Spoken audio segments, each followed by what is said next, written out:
Hey everybody, and welcome back to Arcade Tirade, the podcast that's all about them sweet video games. This is episode 17 for Monday, July 8th, 2019. I'm your host, Zuver. It's a Phantom Outlaw. Yeah, let's do a show. You scared the shit out of me with that hay, man. I always do.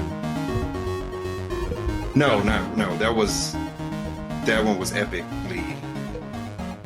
Yeah, it got me good. I didn't expect that. I expected a hay, but not like that one got me. I wasn't prepared. It was extra loud. Well, it's like when you're working out, you gotta like give that to like psych yourself into it. You know, it's kind of like that.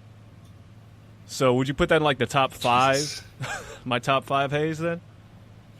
No, that's not like number 1. The top 1? You know, that's the top 1. It's in the top 1s, people. Yeah, it's for sure. You topped it from whenever. It's up there. It's number 1 spot right now. I don't know if you can beat your own record. Try not to, but damn. We'll have to see later. Yeah. I hope that we don't have any diuretic people in the audience, because they sure as shit are now. So anyway. Put a disclaimer. Yeah. Disclaimer. Fuck that. They've been listening to this. They should know what they signed up for by now. I don't know. So what's been going on, man, lately? What have you been up to? What have you been playing? What have you been doing? Mario Maker 2. Yeah. Resident Evil 2. I'm just running through that again. Playing Mortal Kombat 11. And editing videos, about it. Yeah, I've been editing video too. I've been playing, well, you know what I've been playing. I've been playing Symphony of the Night. Finally getting back into that. But how's Mario Maker, though? I'm loving it, just like the last one. It's actually, I think the last one had a story mode. This one actually has a story mode to it. I'm assuming the developers made the story mode. I don't think those are created by fan-made ones or players. And then I think you're supposed to collect items. I saw a speedrunner by the name of Wix. I think the last time I discovered his channel was he was doing the first Mario Maker. And I saw him going through the story mode. I'm assuming you collect items throughout the story mode to add to the when you create your own stages. I'm not for sure about that, but I think that's one of the purposes of the story mode. So I only done, I think, the foundation of the building, because you earn coins and you give it to Toad and his crew, and they start building the princess's castle again. And then so there's like a plot to the whole just level building aspect? Well, just that mode. Because the last game, you went just straight to building the mode, creating your own stages, and you would play other people's stuff. This has both that same stuff, but they added a story mode to just, I don't know. It's cool because it's like you're playing a new Mario game. Not like, it's like an unofficial, official Mario game added to it. So, I mean, but they're definitely stages created by, I think, the developers in the story mode, and then you play. You know, you can always play the courses by other people around the world. Speaking of Twitch, Dr. Disrespect. I know you know what happened down at E3, right? Yeah. I saw it live. I saw it live when it happened. Oh, yeah, wow. You know, he just was in the zone, and I guess he, went out of the boundary, and yeah. I mean, I know it's against Twitch's TOS. He, to me, didn't do nothing. I mean, in my opinion. I mean, you break the rules, you break the rules. I understand that, but Well, it was against California law too. Yeah.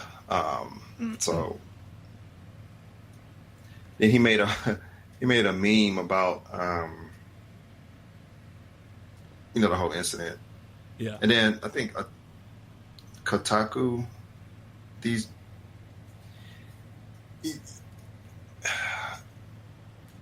they are the modern day Puritans now. It's like they want him to basically lose his whole career over this. It's Why like it's not okay for Dr. Disrespect to do what he did.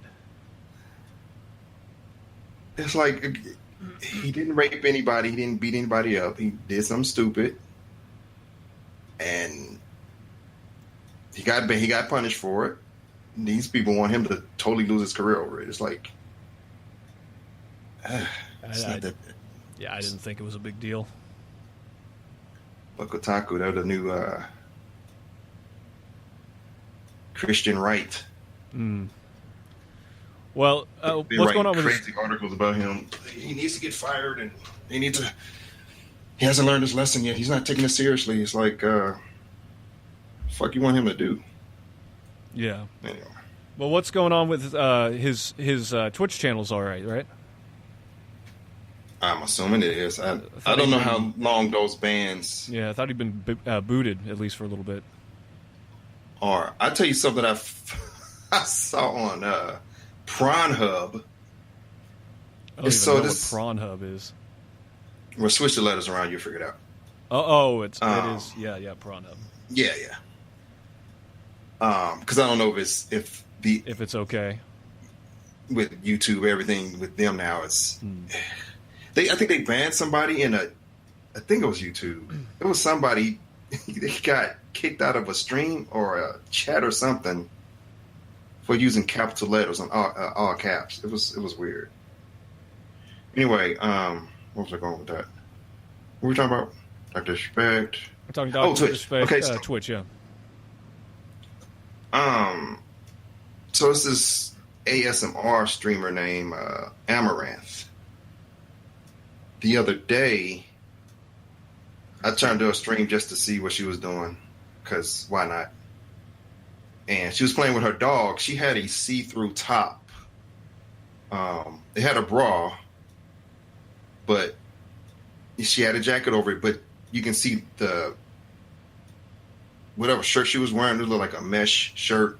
Mm-hmm. I mean, she wears this shit on purpose. Well, yeah. The girl streamers, we all know what's up. So she was on her back, and her big, I don't know if the boobs are real or not, but they're pretty big. And it looked like one of them, areola slipped out. But she's still on air. I was like, oh my God. So I was like, I tuned into this shit at the right time. Then I went on Pornhub to see if she had any videos up. She didn't do anything nudie, but she got somebody uploaded her shit. But then there were some recommendeds, and it was some Twitch girls that I guess they forgot to turn their cameras off. And one chick was pleasuring herself on stream. And I just wanted to see the chat reaction. That shit was hilarious. But this was, and I brought this up because when Dr. Disrespect's stream happened, they immediately cut it off. I mean, it was a few seconds, then they took his channel right off the air. I'm watching this on Pornhub, and they didn't cut her stream off until she was finished. Then she got banned.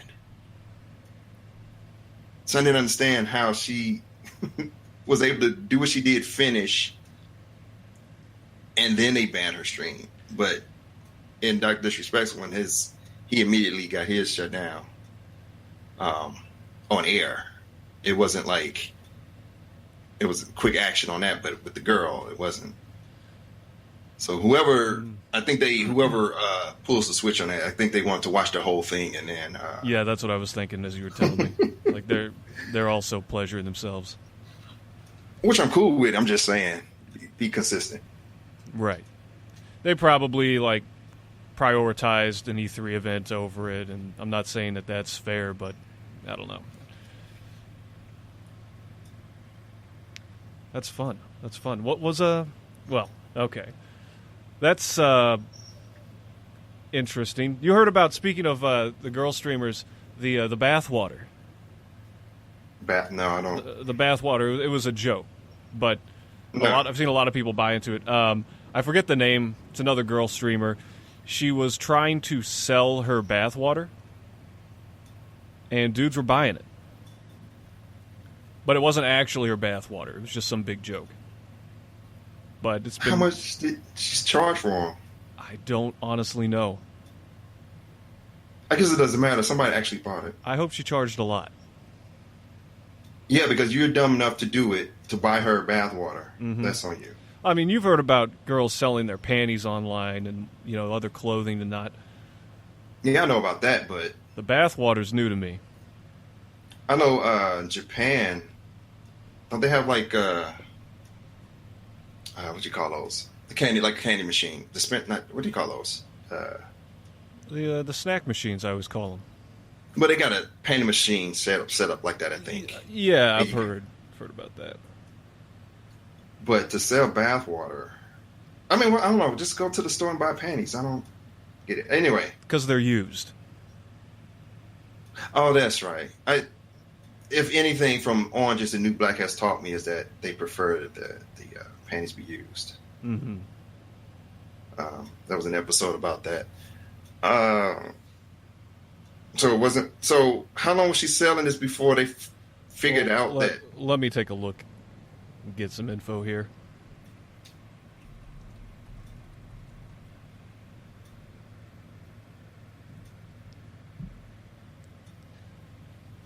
So this is published everywhere. Cosplayer Belle Delphine is now selling her own bathwater. Let's see here. 19-year... This website is just crap, so it keeps on moving shit around. Hold on. 19-year-old cosplayer and TikTok star trolled her followers last month with a misleading Pornhub account, and now she has begun a new business endeavor, selling her bathwater to her deeply horny followers. Quote, "I am now selling my bathwater for all you thirsty gamer boys," unquote, she wrote on Instagram Monday. Indeed, it is listed on her online shop for the fair price of $30 per jar. The product name is Gamer Girl Bathwater. And there's a picture of her holding the product. It's got a stamp on it. It's got a brand and all that. It kind of looks like an olive jar. And is it cloudy? No, I'm pretty sure it's just water. It's just like clean water. Yeah, tap water. No, I mean, to make it somewhat authentic, at least fool people and make it cloudy so that people kind of at least be like, oh, she had to use soap or whatever, and, the bathwater gets cloudy, I would think. But she didn't use actual bathwater, but I'm saying... Right, I'm trying to find a clearer picture of the jar, of the product. If I were to buy bathwater, I wouldn't know that it was... For me to know... My standard would be it has to be cloudy so that I know that it at least fool me. Because if it's clear, I'm going to be a little skeptical. But probably it'll fool me if it's a little bit cloudy. I'm looking at the closest possible picture I can find. It's at an angle, so I really can't tell. But it looks kind of dark, but that might just be the angle of the glass. I don't know. But motherfuckers are buying it. I don't. Why? I try to be. My ability to be open minded is very limited these days. So now, back in the day, I would be like, oh well, to each their own, and I still feel like, but how desperate are you that you would pay money to get bath water that's not even actually bath water? But even then, if you're that dumb to buy it, why not sell it? So I'm not. Kudos to her for finding a market that idiots will buy. I mean, if you just look at her, she's got like the typical like otaku look going on, pink hair, kitty ears and whatnot, and she knows what kind of audience she's playing at. And so, I mean, desperate, just kinky, both. You know, they want to buy it, they want to buy it.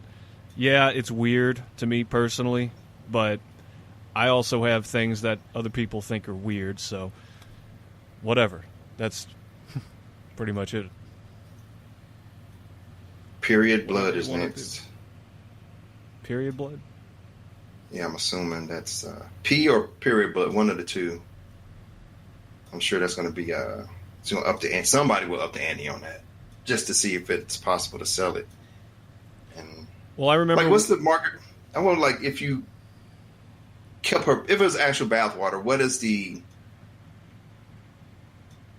I don't know. When do you appraise stuff? Like down 20, 30 years from now, when people say, "Oh, I got bathwater here," what value would it be in a few years? Like if one were to sell, somebody with a demand sold their bathwater, would it still have value in a few years? Yeah, because could they sell at a higher price, kind of like you can do with antiques and other things, or game. You get a video game, for example, that's old, right? And you can sell it because it might be a rare thing. You can always, sell on eBay for a pretty significant price, or bid on it, and will be the value of bathwater. Well, there's going to be shit growing in it. First of all, it might make it even more valuable. Well, I'm not saying what effect that's going to have either way. I think it'll probably just depend on the reputation, whether or not there's somebody that wants it. That's what it always comes down to. Yeah. Why is gold the standard for money? People like it. It's rare. So, gamer girl bathwater, I guess it depends, if she keeps running new lines of it. Whoops. Oh, well. Had an audio issue right there for a second. But, yeah, who knows? Gamer girl bathwater, get yours somewhere. I'm not being endorsed. We are not being endorsed. I have some less disturbing positive news.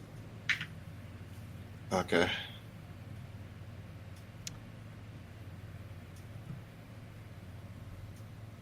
I'm sure this the organization isn't new, but the story is, and I wanted to mention these people because I think they're doing a good thing. Have you ever heard of a group called Stack Up? No.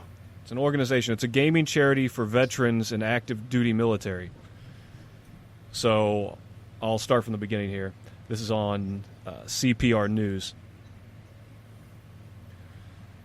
On a recent afternoon, 26-year-old Mike Montherville sat in a small room filled with a flat-screen TV, virtual reality headsets, and squishy blue armchairs. He played the latest Need for Speed on Xbox One.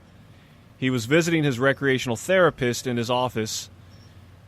Kaplan kicked back. Kaplan is his therapist. In one of the armchairs, but Montherville was in the wheelchair. The U.S. Army veteran was paralyzed during training exercises in Afghanistan 5 years ago. He says his spinal cord injury caused him to lack dexterity in his fingers. He said when he learned about that, he said, "Oh man, how am I going to hold a controller in game?" So these guys have developed these controllers that are large buttons that you can, hit with your elbows and your hands. And there are other ways of going about it for people that have lost certain functions from serving, whether it's at home or overseas. So basically, it's all part of this group called Stack Up.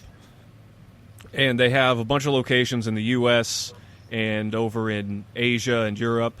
and they basically just work to help veterans that are also gamers get back into it and socialize with other gamers, because antisocial problems are a big issue, and suicide, of course, with shell shock, people with PTSD. I don't really have much else to say about that. I just thought they were doing a cool thing.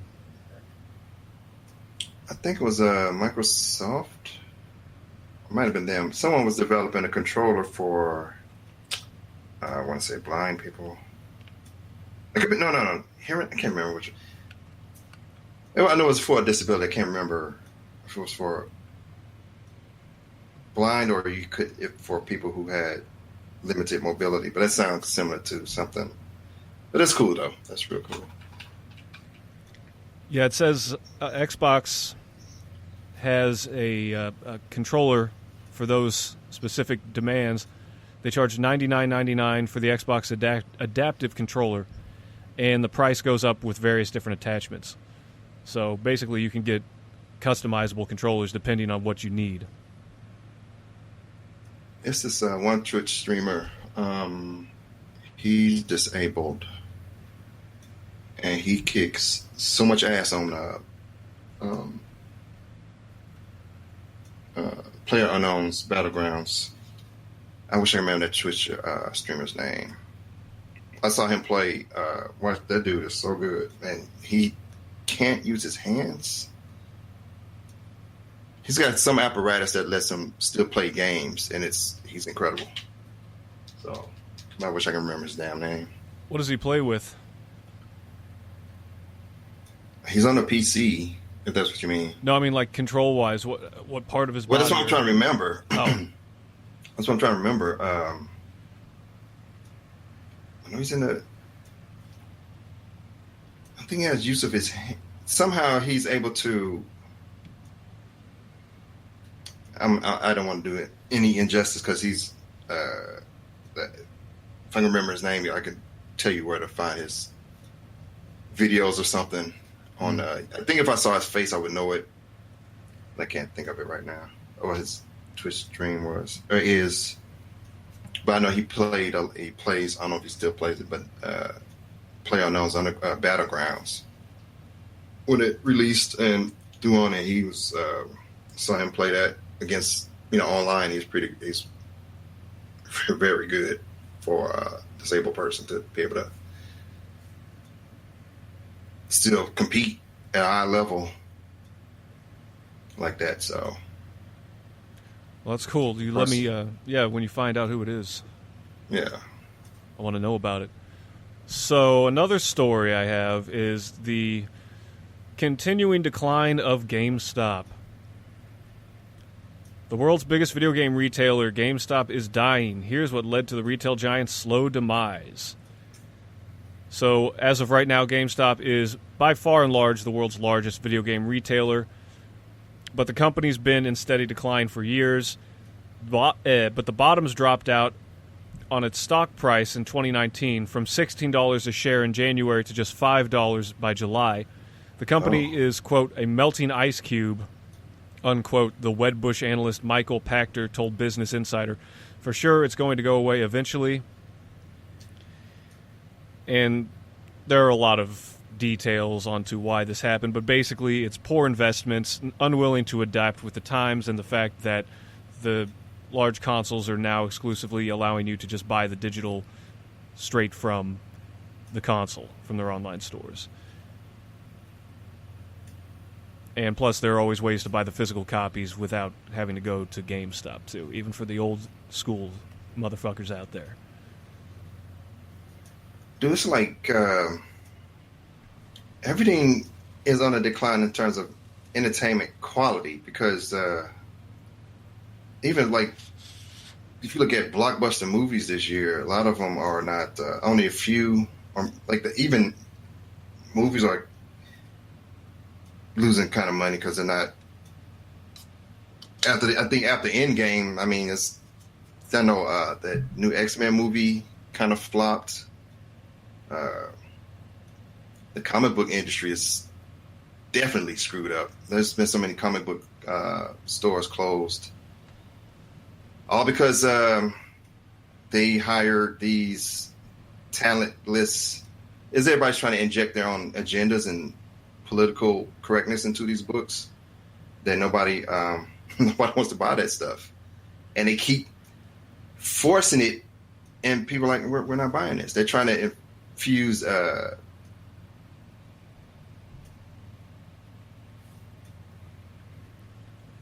like their agenda. Well, not just that. They're trying to make everything. They're gender swapping, and I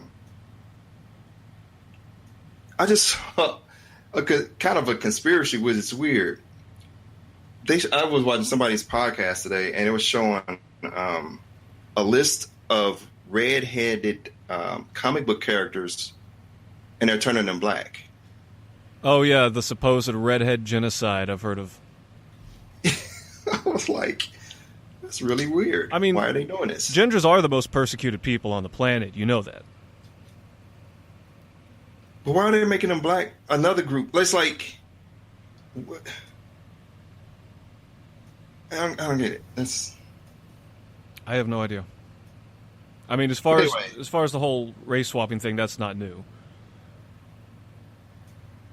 I get it, but that's. Well, what about the girl from Brave? She was redhead, and that wasn't too old of a movie. Well, we're talking about famous. There was only one movie. Oh, right? you're talking about replacing former redheads. Is that what you mean? Yeah, so they take example, they're replacing the Little Mermaid with a black girl. Mm-hmm. Mary Jane was replaced by a biracial girl. I think the dude from it was a list. I can't remember everybody right now, but it was weird. It was weird. Oh, Annie was replaced by a black girl. Starfire is orange, so I don't know. She's an alien, I think. So she doesn't really have a race to it, but she's got red hair, and I don't know. This whole thing is just odd to me. I'm a purist when it comes to this stuff. Like, keep Blade black, keep He-Man white, and it's like they're trying to, instead of making their own characters, they're trying to. I don't know the mentality behind it. It's just strange. It's like they're trying to. I don't know if it's white guilt or something. It's odd because it's like they're taking a character, making them black, and then they assign that character to a black artist. Because it's like, well. Oh, remember when they re-released Jesus as white? Yeah. Again, I don't think he exists anyway, but I don't know, man. It's I can't. It's so stupid to me. I can't even process how to explain what's the purpose of that, other than it's virtue signaling to me. It's the best I can come up with. It just seems like it's just empty. It just, to me, it doesn't seem like it's really doing anything. Like, it doesn't really make me feel one way or another, me personally, but well, I'm a huge comic book buff, so it bugs me because instead of I don't like taking established characters and changing them up like that. Right. I don't get the point of it. I mean, like, if the race had some tie to the story, I get it. But Otherwise, it doesn't. it's If Green Lantern goes. If He-Man was a white dude, leave him white. I don't get. What's the point of changing him black to? I don't get the point of that.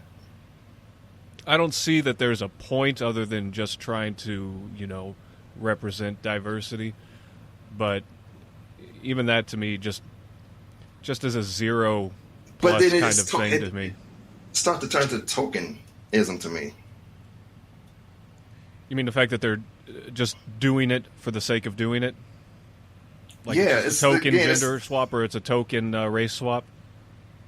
Yeah, because And then they're not changing them to like Indian or Asian or. It's always the one where it's just weird. Again, it's hard for me to explain because I really don't know the psychology behind it, other than it just feels like some weird white guilt or virtual signaling, because it's all mostly white dudes doing this. And then instead of just making a new character, whether they make a new gay character or new whatever, don't take established characters and then do that. Just make a new character. But it's like they don't have a creative bone in their body, so they just, for whatever reason, can't come up with anything good, and they just take something established and we're going to do something with the race or the sexual orientation and whatever, and then it just bugs me. Again, it's a pet peeve of mine because I'm into comic books heavy. So, well, where did the Little Mermaid take place? Atlantis. But was that like what part of the world? I have no idea. I never watched the original. My little sister probably watched it because she watched. I think she had it, so I ended up watching it with her once. Kids movie. Well, I mean, like, clearly the crab or the lobster, whatever, Sebastian, he was Caribbean. So, like, if it was all Caribbean, I guess I could kind of, but, well, whatever. I don't know. Because those were black people brought over there. That wasn't even a native thing. I don't know, man. Oh, man, the whole thing just stupid. Yeah, but GameStop's dying. I honestly thought it was already gone. I haven't heard to die. Good or bad. Are they closing shops, or is just? I believe they have closed some shops. Yes, they have been closing shops, I believe. Oh, they have. Okay, I thought they were kind of hanging on. Like Kmart for a while I know there were some stores closing, but I thought overall there was still enough to keep it going. But I guess there are actually closing some GameStops now. Says first there was Spring Mobile, followed by the purchase of hundreds of storefronts from AT&T. By 2016, GameStop owned and operated just shy of 1,500 mobile phone stores under the Spring Mobile name. These stores were expected to generate about $1 million apiece, and when they didn't generate that kind of money, they quickly became an expensive liability. So that was a stupid business move on their part that helped to stab themselves in the chest. Let's see here. It's estimated they spent about $1.5 billion buying all these stores, $700 million in cash and $800 million in debt, and ended up selling for $700 million. The company went from no debt and generating about $400 million in cash to $800 million in debt and generating $300 million in cash. Says about $16 a share. At about $16 a share by late 2018, GameStop was apparently fielding interest from private equity groups looking to purchase the ailing retailer, but these suitors couldn't persuade the banks to finance the purchase. Of course, there was the reasons were because the uncertainty about the future of game consoles. In late 2018, it wasn't clear whether the next PlayStation or Xbox consoles would even have disk drives, and if they didn't have disk drives, there would be no discs to sell, thus cutting out the core of GameStop's business, which they haven't tried to find a way around or another route to go.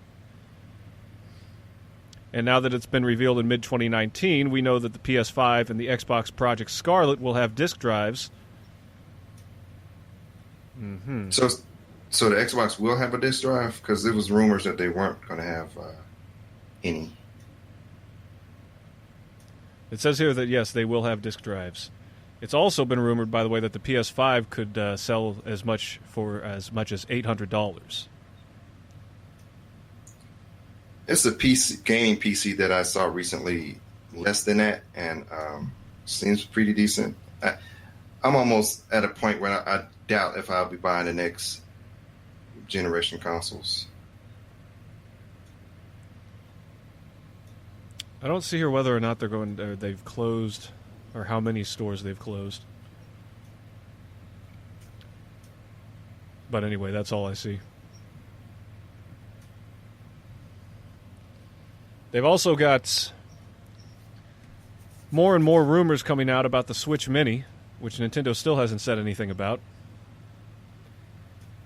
I did not know about this. There has been, let's see, I'll get you the details. They think that it's coming out to compete with the release of the other two next-gen consoles, of course. Apparently they released a silicon control case that doesn't look like a Switch standard controller, but slightly altered. Mm-hmm. And it even says it's for the Switch Mini. It says here, the Nintendo Switch launched over 2 years ago, and it's the fastest-selling console ever in the U.S. But currently, or it was? Ever. As of now. As of this publication 14 hours ago. But we've been seeing hints that Nintendo is planning to refresh its best-selling console to improve sales. There have been an abundance of rumors surrounding what design a new Nintendo Switch could take, including everything from a Switch Pro to a pair of new consoles. But one line of rumors seems to be gathering a lot of steam, that the new Switch in development will be a mini version rather than a full-scale successor. The Nintendo Switch Mini, potentially called Mini Switch 2, would see Nintendo taking the original Switch and downsizing it to a more compact package that's more portable for those who prefer the Switch's handheld mode rather than improving on the hybrid console. So these are just some guesses of what could be different. First off, it seems a lot of people are saying that the controls are going to be permanently attached to a small screen. But Nintendo hasn't confirmed any new Nintendo Switch is coming at all as of right now. So this is all just speculation. But it seems likely based on the person writing this anyway. Everything from the Game Boy to the Wii and the 3DS received multiple updated versions across their lifespans, and typically there have been new arrivals mid-generation, with the average console life cycle floating around 5 or 6 years. Now would be a perfect time for a change for the Switch. So they released, let's see here, a leaked image from a Roland Quant on Twitter. It says here from the tweet, one of Nintendo's official licenses for accessory products has a silicone cover for the Nintendo Mini Switch 2. Here are some of the official pics for this Nintendo Switch 2. And I am looking at it right now. It's similar to the Switch controller, but it's built around a screen, which is larger actually than the detachable screen on the current Switch. And yeah, I mean, you can look it up yourself. Nintendo Switch Mini cover. That'll probably pull it up. But Nintendo hasn't said anything yet. And I was listening to Rich at Review Tech, and he was saying they're probably going to wait until fall to announce it. That way they can have it ready by the holiday season or whatever they're going to announce. If they're even going to announce anything, we don't even know if this image about this case cover is real. Well, it says it's been it's announced from an official Nintendo-related company that develops like peripherals. So that's what I can make of it, man. It seems likely that Nintendo would do some kind of modification to the Switch, 2.5 years in. But there's no saying for sure. Nobody from Nintendo has said anything. The only modifications I would like would be to have the screen flip so that you can charge you can charge from the top or whatever, instead of having to use some kind of third-party dock. The one I have, there's like a foldable piece of plastic, and it's a stand, but it has these two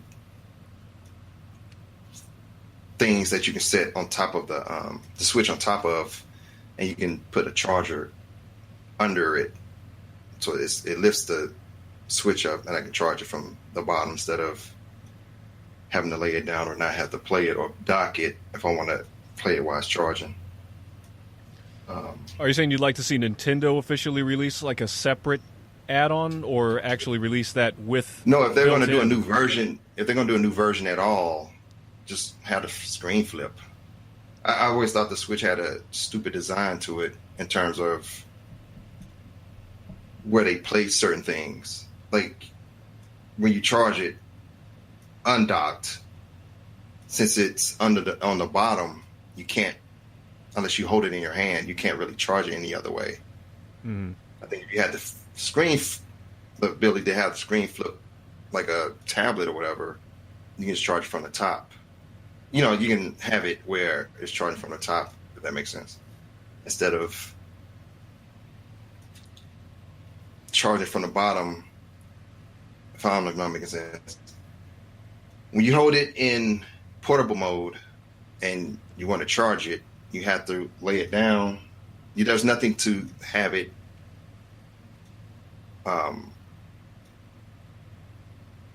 There's no way to charge it from the bottom unless you lay it down, or I think that's about it. How about a wireless charging pad? But the stand that, but the stand that I have lets you charge it from the bottom because it elevates the Switch from off the ground. I don't make sense. But that was one of the design flaws to me of it, was the way you have to charge it if it's not docked. Or you have to lay it down and wait for it to charge all the way up if you don't have the docking station. But if some people like to play the system while it's running, they can't just lay it. They will have to either hold it because it's run from the bottom, or if you have it run from the top, if you can plug it in from the top, or have a screen flip. Right. And still be able to charge it, but the charge is not at the top instead of the bottom of the screen. Bottom of the system.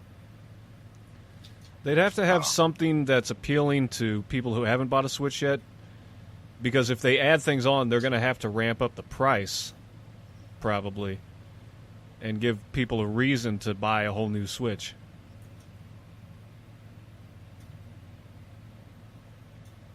Why would we want to buy a new Switch? We have to. For me personally, I'd have to have some good reasons.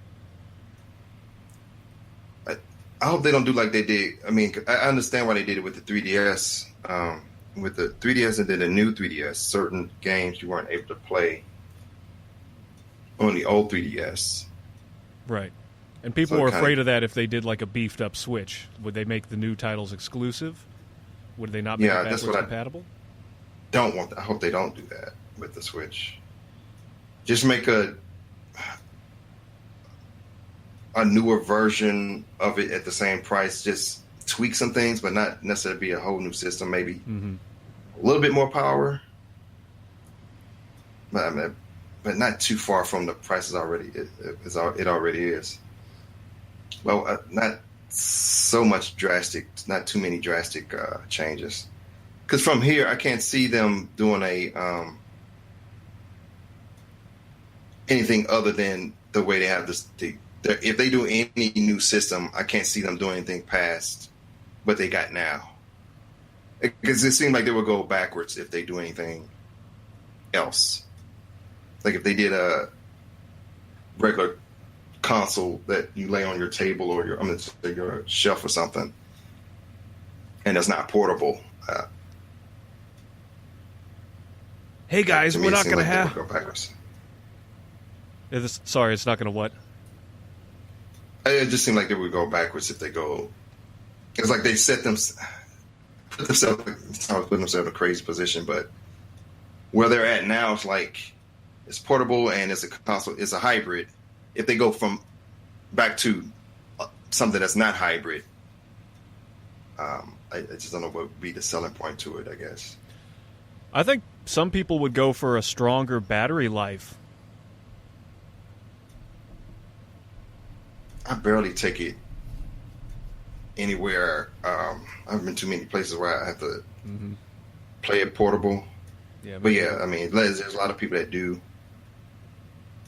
I know. Yeah, that's another thing too. Any alterations to me would be change some of the design where you can charge it in a different way, so it's from the top, or longer battery life, but maybe a little bit more powerful, but not so much that it ups the price too much. But even if they do that, they would still have to make a bigger, stronger, or more, longer lasting battery. But I can't think of the last time I really noticed my battery going, because I normally have it docked anyway, so I don't know what the battery life is on average. Yeah. I don't know what's going to happen, but I think if they're going to do anything, it's probably going to come in fall. If they're going to do anything, they're going to probably bring it up in fall. I think the next direct is August. Oh, okay. It's only 2 years, 2.5 years, 2 years. The system been out, right? It came out in 2017. 2017. So yeah, That's not even 5 years yet, and they still. They're 2.5 years in. I hope that rumor's not too true, because unless, again, I think what they did with I remember when the original 3DS came out, I didn't buy it because I've had a feeling they're going to make a bigger one, or do something different, or make something alter the 3DS in some way, and they end up doing that and making they made a bigger the 3DS XL. Well, I think this is the closest thing you're going to get to another Game Boy. I'm still convinced the Game Boy's dead. You mean 3DS? Well, to me, it's another generation of Game Boys. So yeah, 3DS, the Game Boy, which started and then became the DS and the 3DS, their leading handheld console. I think they have merged, and they're going to continue forward. And I think that the Switch Mini seems to be the most likely thing they'll do, or maybe it's going to be something completely different than anybody's speculated, because they know that we're all out here speculating.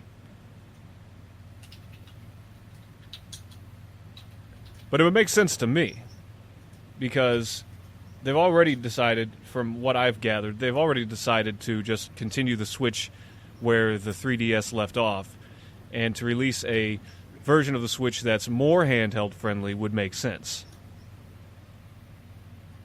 Oh, it's the Wii U all over again. Looking at the pictures, it reminds me of the Wii U. Because the controller is attached to a monitor? To it, yeah. Well, it doesn't say that, the monitor controller is exclusive for the console. No dock included, no Joy-Cons included, portable with dock, compatible with dock, compatible with Joy-Cons. So they're probably just selling that controller, and they can, no, they probably want to sell a dock with that for people that want to play on the big screen. What I think they should do is they should have a dockable version of it, just like they have now, but the only difference is that they have the monitor with attached controllers and a longer lifespan to play independently from the dock. I guess you could rotate the screen with it, because the controls wouldn't. You're right. They're symmetrical. You could do it that way. Isn't it? Well, yeah. I don't see why they couldn't do it like that. Or at least put the charging, let you charge from a different part of the system and not from the bottom. They wouldn't have to flip the screen, have the screen flip. Mm-hmm. But have it where it's not at the bottom. Because like I said, unless you got the thing elevated while you're trying to play it, you would have to lay it flat. And even if you put the kickstand out, it's at the fucking bottom of it. You couldn't play it that way. You would have to leave it alone or put on a dock to charge it. But those that like to play it while it's charging wouldn't be able to, because of the location of the charger, where the charger would go. But if you put that in another area, then like on the side of it, especially since the controls are not detachable. Yeah, it's basically a Wii U design, a little bit smaller.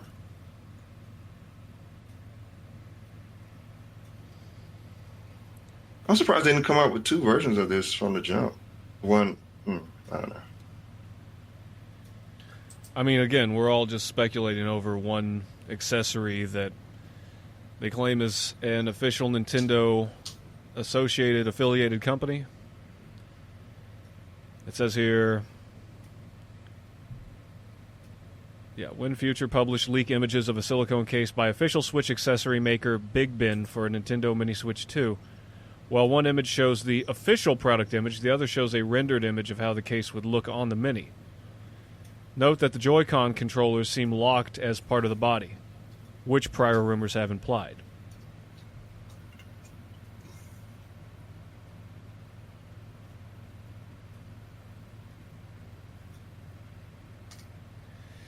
Well, if this is a thing, my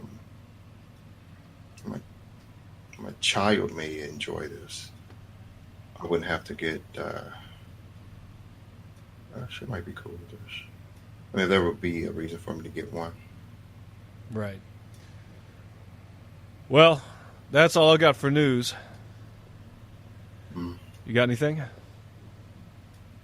Nope. All right, so remakes and remasters. There's definitely a difference between those, right? Wouldn't you think so? Wouldn't you say so? Yeah, because Resident Evil 2 is definitely a remake. I'm sorry, it's a remake. Lower Tomb Raider. I had it on 360, then they remastered it on Xbox One and PS4. That would be considered a remaster. Remake, because Resident Evil, they totally remade. Like, it's got the core game play and story pretty much, but the way the buildings look, and not just because it's not just updated graphic. I mean, of course, they did it from the ground up, basically. It's over the shoulder this time instead of the fixed camera angle from PlayStation 1's Resident Evil games. Pretty much. So I think Spyro would be considered a remaster. But they remade that from the ground up, too. They didn't just HD the graphics up. Yeah, I mean, sometimes it's remastered and remade. Yes, I don't know what... Like the Super Mario DS, 3DS version of Super Mario 64, I would consider a remaster, even though they do have some added elements, like extra characters and multiplayer. Yeah. It's kind of a blurred line sometimes. Yeah, because Spyro I wouldn't consider... I mean, they did that game from the ground up too, but it plays exactly like the old games. Well, the levels are still the same and everything. Before we get off into it too much, I just want to point out we're talking about games that we think should be remade, and maybe we'll talk about some good remakes that we finally got. But I wanted to clarify between remakes and remasters, because sometimes they'll call a remaster a remake. Yeah, but definitely, I know Resident Evil, in their title, they straight up called it a remake. Right. But then you'll get like The Last of Us when it was on a PS3. They kind of remastered it on the PS4, so they didn't really, if I'm not mistaken, didn't add to it. Other than a few, I know like with Tomb Raider, because of I don't know if it's limitations or what, it depends on the game. Because you can play Soul Calibur, for example, and you can see the wind blow the hair. With Tomb Raider, they didn't do that. And then when it was remastered on the PS4, I'm sorry, well, I think it had it too, but I got it on the Xbox One. You can see her hair actually move in the wind. So little tweaks like that, stuff you probably wouldn't pay attention to. And they up the quality and the graphics and stuff. So kind of made it a more of a remake. I'm sorry, remaster than a remake. Well, Crash Bandicoot would be a remake. I haven't played the new versions. There are essential differences, I'd assume, besides graphics. Because like if you take Resident Evil 1 from the GameCube, that got a graphic,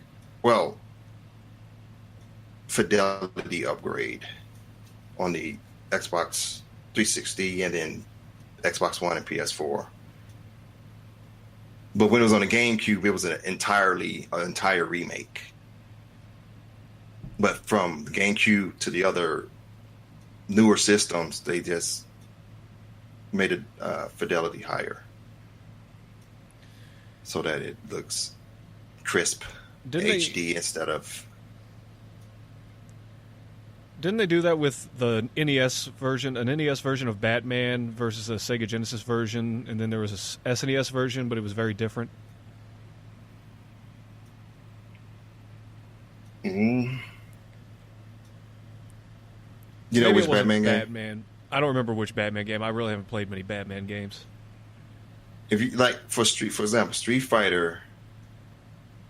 Let's see, when Street Fighter 2 Turbo came out,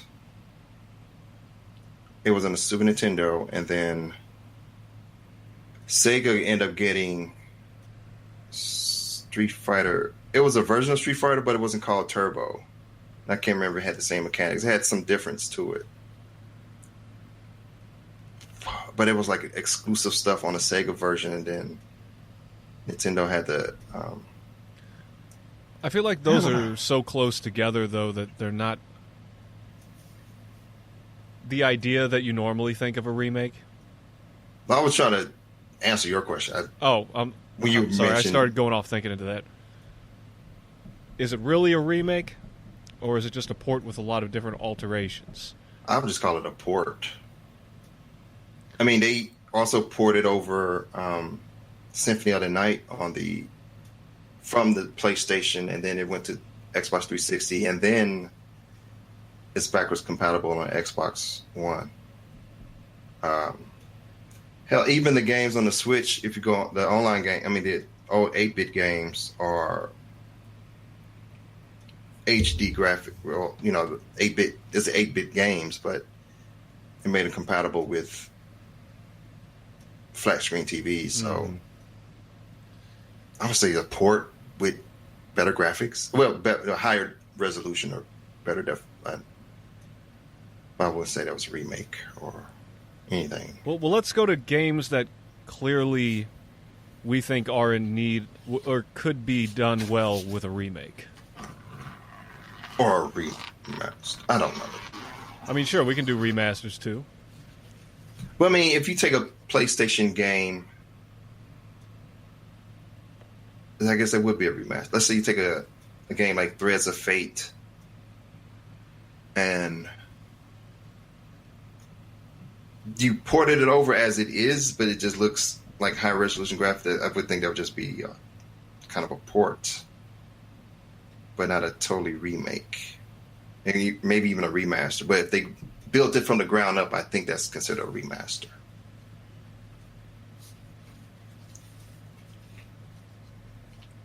Well, if they build it from the ground up to be identical to the original, but with improved graphics and controls, I would consider it a remaster.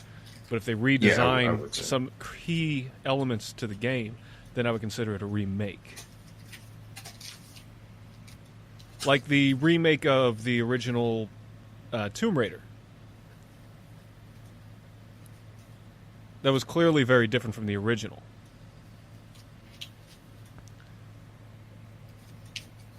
I thought Parasite Eve would be a good candidate for one. Yeah. At least to have a graphic and control update. Well, Final Fantasy VII is considered, I'm sure, a remaster. I'm not sorry, a remake. Oh, yeah, definitely. Because build it from the ground up. It's not just ported over. But they do have the port of or remaster version of Final Fantasy VII currently I even have it on my PlayStation, but it's not a remake. It's just a remastered version of the PS1 game with high resolution and higher definition.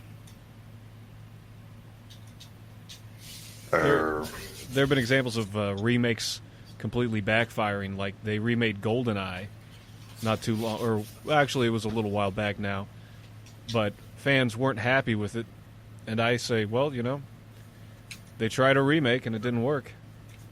Maybe they could try another remake. Or maybe just remaster the original and stick to the formula. I think fans would probably be happier with that. Well, so far the games that I would have liked to be remastered or remade, when I say remake, they're coming out with, so I'm a little surprised with that. Like Resident Evil 2, I love that game. Spyro, Crash Team Racing, the Crash Bandicoot games they did a year or two ago. And then doing Final Fantasy 7. So far, the games I would have liked to see so far, they're actually doing so. And I've never been a fan of remade stuff because I think the remastered stuff got me kind of sour on it because when the Xbox 360 games were getting remastered on PS4, it was like, or Xbox One, I didn't want to buy the game anymore. I was like, I already have the game on the 360. I don't need to. I don't want to buy the game again. You just double the resolution and made it high definition, so I don't really care that much for that. And I felt like there's a run out of ideas. But then,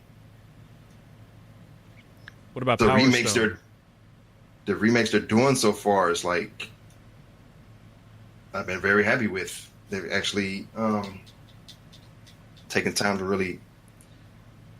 It just kind of goes against my religion, I guess, because they're making good ones. It's like, damn it, I can't pass this up. It's actually doing a good job with the remasters.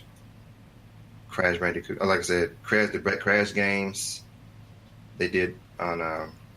It came out, and Crash Team Racing just came out week before last. Fantastic job with Resident Evil 2. And Final Fantasy 7 coming out remastered, so. Have they remade the original Silent Hill?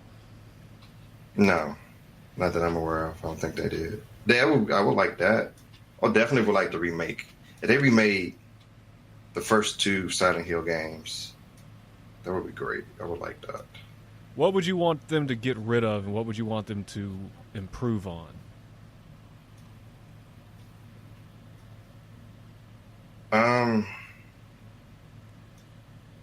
I think graphics would obviously be one, right? Yeah, I mean, if it was built from the ground up, and I wouldn't mind, get rid of the tank controls. I understand games were back then, but that's all I would kind of change to update the graphics, like they did with Resident Evil 2. I keep going back to that game because it's a phenomenal remake. Yeah, probably the most successful remake in recent times. Do it that way. Doesn't have to be over the shoulder or anything, but because I don't know, the Silent Hill didn't really have tank controls. They had, yeah. I know you had to switch the camera around. I'm trying to think. It wasn't as tanky feeling as Resident Evil. But the first Resident Evil on PS1. But I had to play Silent Hill again because I recently was playing around with Silent Hill 3, and I'm like, man, I forgot the controls were kind of tanky like this. Well, I think because it wasn't fixed camera, and that's the thing with Resident Evil. First two Resident Evil games on the PS1, that fixed camera angles and tank controls. Mm-hmm. But it wasn't like that with Silent Hill games. It was more, you could see, that there wasn't fixed camera angles, but the control didn't feel free roaming. So if I can remember correctly. Yeah, Silent Hill was more, it adjusted with the environment around you, but with something like Resident Evil, it had pre-rendered backgrounds, like the original version of Final Fantasy VII. It looked good, right, but that was because everything was static around you. Yeah. I think it goes without saying, the further back a game goes, the more needs to be adjusted for an update. And at some points, you can't remake a game. You can remake a game like Final Fantasy VI, and they have for smartphones. But to do like a complete overhaul, I mean, that was more of just like a slight graphical update. To render a 2D sprite-based game into a 3D world would take a lot more, which was why I put ActRaiser on the list. One or two, or both. I never played the second one, but I think the first one, there could be a lot to be done with that, especially because you have side-scrolling and overhead God mode. Well, I thought you played ActRaiser 2. I have it, but I have not played it. I didn't know that. I thought you played ActRaiser 2. Who was that? I could swear it was you that we always talked about ActRaiser 2. So you're talking about the one? I'm talking the about one the you played original. was without the ring. Okay, I never played that one. I started with 2. Oh, really? Yeah, because I didn't know about ActRaiser at all until the second one. And people who play the first one do not like the second one. That I know of. Yeah, people are, because they've changed so much with the second one. Yeah, I've heard that from everybody, but I can't say personally because I haven't played it. So, I mean, let's see a remake of ActRaiser 2. Also, I know it's a much more difficult game than the original, but the first one, you had decently challenging side-scrolling levels, and then after that, you had overhead world-building levels like Civilization or SimCity, but you also had to fight off demons at the same time. So, I mean, there could be a lot to be done with that. I mean, you don't really have many games like... I don't really know many... I can't think of another game that crossed, God mode game with side-scrolling. And I think that they could do something with that, whether it's a 3D ground level fighting section, and then you go to like a fully 3D rendered world building section, or you just completely change the whole way that game is set up. I would love a Demon Crest remake. Ooh. Yeah, they had there were 2 versions of Demon Crest, right? There was a Game Boy version and there was a Super Nintendo version. Yeah, I bought the, I still have it, the Super Nintendo version. Oh, I forgot about the Game Boy version. Sure was. I think there was one. But I have the Super Nintendo version. I would love for that game to be remade. Hell, even a sequel to it, because I don't think they did another game since that. Well, we had Maximo. Yeah, but Demon's Crest, you play as, what's his face? Yeah, I do like the Maximo games, but Demon Crest was, oh my god, that was its own, that was... Right, you were just playing as the demon. Yeah. I was just thinking in terms of Ghosts and Goblins games. No, he had his own, entirely own game. He can change to different demons depending on the, like if you're underwater, you turn to like an underwater demon. If you had to fly to that, blah, blah, blah. But that game was so fucking cool. I would love for that game to be remade. Factory.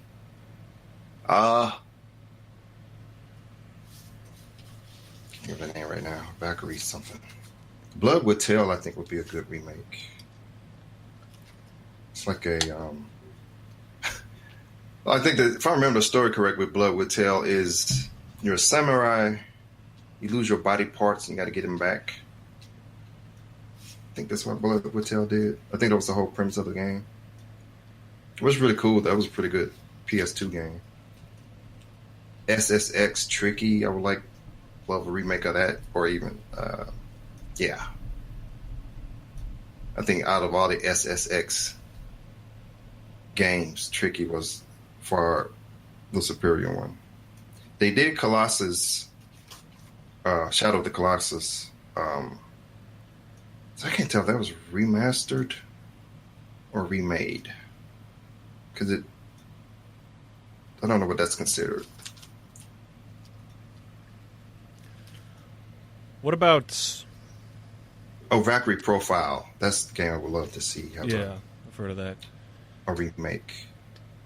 What about a remake of Morrowind? Or one of the other Elder Scroll games? I think I only played one Elder Scroll, and I can't remember which one it was. Skyrim? I don't know. I don't remember. It was when I first got a 360, and I can't remember which game. I think I rented it or something, and because I was not into first person anything. I mean, Halo, but sword, and I'm like, I'd rather want my character. I think you can switch. I'm not mistaken. At least in that game, I thought. But I can't remember which one it was. Well, I hear they're pretty good, though. Well, what brings to mind that, or what that brings to my mind that's interesting to me is some franchises, they just keep on reinventing the same game and call it a sequel. I think The Legend of Zelda is a good example, where you're basically making a new game but also remaking the old game at the same time in a lot of ways. I'm sure a lot of people have said, oh, there should be a remake of the original Legend of Zelda, and there was one that was released for the Japanese exclusive satellite add-on. Mm-hmm. But in a lot of ways also, that was a big influence on Breath of the Wild. So in a lot of ways, that was basically the remake that they made, but also making a new game. Link to the Past, I would love that to be a 3D version of that game in the way of like Ocarina of Time or anything. Well, yeah, I think if you use like an Ocarina. Yeah, I'm definitely up, down, side to side, whatever with that. Like if you take something like an Ocarina of Time engine and use that for a Link to the Past game, I think that could definitely do some good shit. Have it sort of like a more open world motion, like Breath of the Wild. But I mean, you'd have to make a huge ass game. Yeah, no. Well, no, you wouldn't have to. You wouldn't have to. I think that's definitely why they did Link Between Worlds, because it stayed very true to the Link to the Past, but it added on a lot of things, but it was a different game at the same time. Yeah. So sometimes you're making a sequel, and it's also satisfying the idea of a remake at the same time. I would love the Legacy of Kain games to have a remake, especially the Soul Reaver games.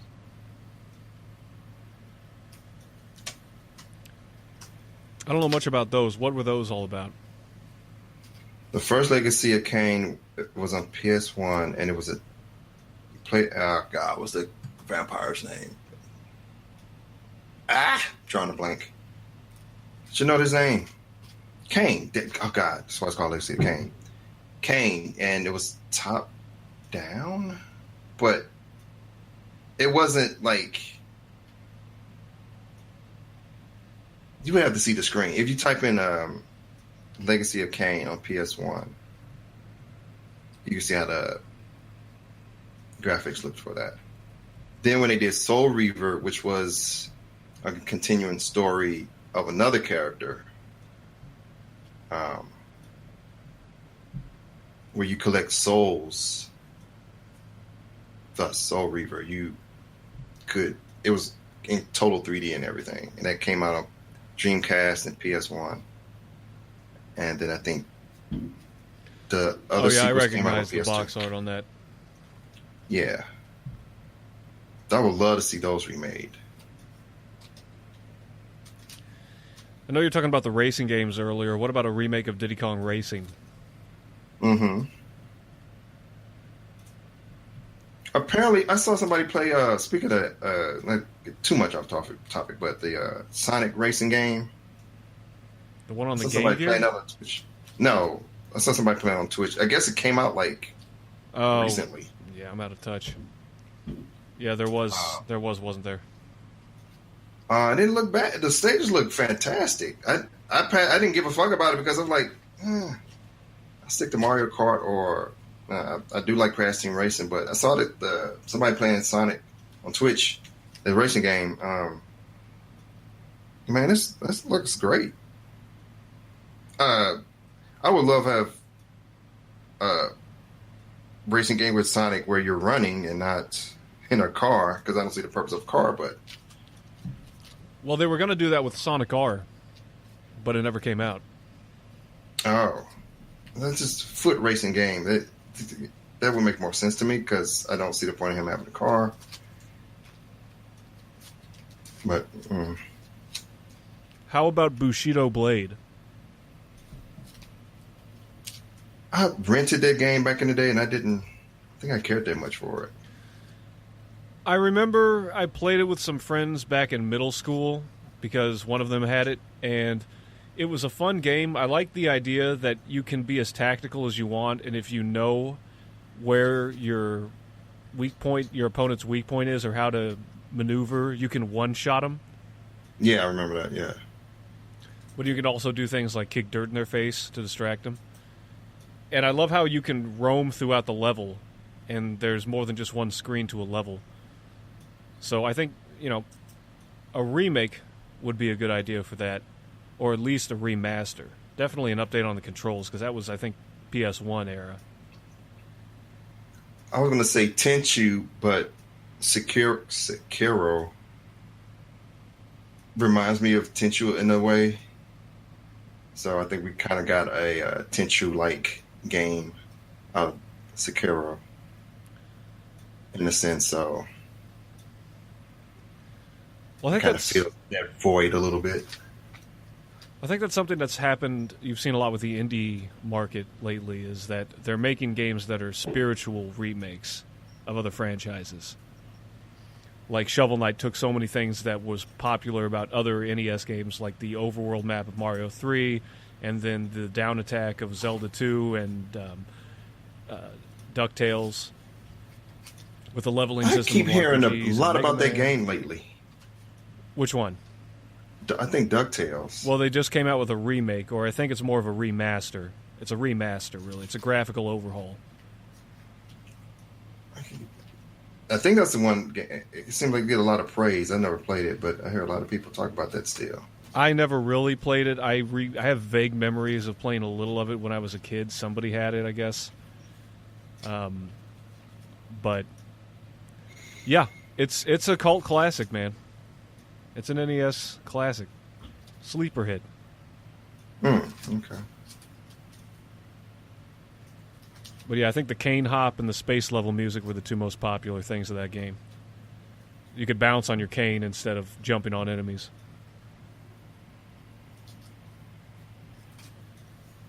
Another one I had on my list was Terranigma, which was I believe it was published by Enix on the Super Nintendo. It was released in Japan and Europe, but never the United States.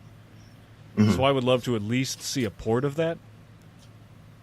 It's an action-adventure RPG. Sort of like Secret of Mana, speaking of another remake. That was kind of a flop. What about Chrono Trigger? No, leave that alone. I'm just afraid they'll fuck it up. I like Secret of Mana remake. I really enjoy it. Again, that's another satisfying, at least in my opinion. So some of the remakes I've seen, I have so far have not been disappointing. So I'm surprised all these remakes are actually pretty good so far. I would love to see Crazy Taxi remade with different mechanics. I hated the way you had to stop and go to boost. I think that's how that worked. It had some weird mechanic to boost. I like the game a lot, but that one thing always threw me off. The first Grandia, hell, even the second Grandia game, I would like to see those remade. Grandia 1 and 2. The first one was on PlayStation 1, if I'm not mistaken, and the Dreamcast was 2. Code Veronica, Resident Evil Code Veronica would be great remake. Out Trigger on Dreamcast. How was that? That was like it was a shooter game, but it was kind of a squad arena. It's hard to describe what Out Trigger was. What about Gunstar Heroes?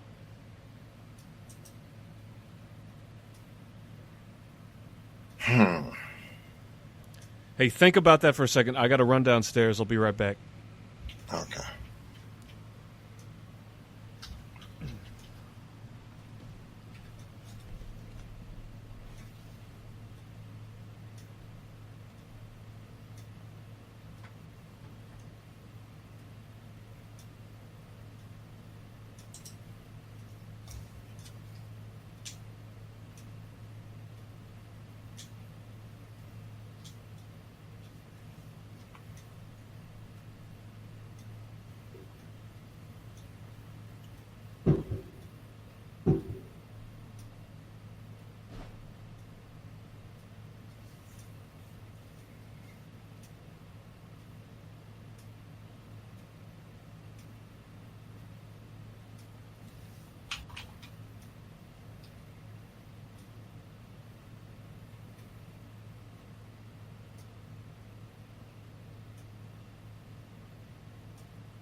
All right.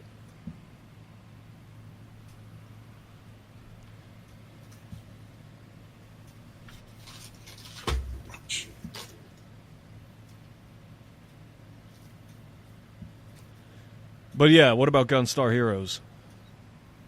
I don't know. I think they could at least use like a graphic maybe update. remaster. Yeah, but I wouldn't want it to be. I like the way it looks. To maybe make it. I know they released a version of it on the 3DS. Well, ported over rather on the 3DS. I had to get that. So, Ranger X. I would love Ranger X to have a remake. Or yeah, that was one of my favorite Sega games. Sega Genesis games. You played as a mech, and you can ride on. It had two components. Played the mech, and it had like a little cycle that would run alongside of it, like a companion, and then you can attach yourself to the thing and become another kind of third thing. But it was pretty cool game. Multiple things. Chicon, of course. I would love that to be remade. I was wondering if that was coming up. Or remake. Yeah, remake. How about Golden Sun?